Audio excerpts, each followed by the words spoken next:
औरत अगर परिंदे की सूरत में पैदा होती तो जरूर मोर होती, अगर जानवर की सूरत में पैदा होती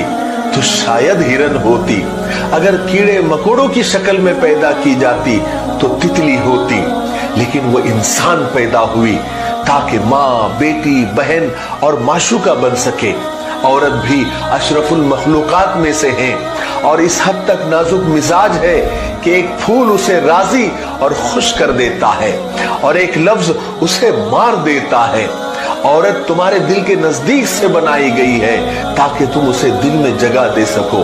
कितनी खैर की बात है कि औरत अपने बचपन में बाप के लिए दरवाजे बरकत के खोल देती है और अपनी जवानी में अपने शौहर का ईमान मुकम्मल करती है और जब माँ बनती है तो उसके कदमों तले जन्नत आ जाती है। इसलिए रिस्पेक्ट एवरी वुमन, हर औरत की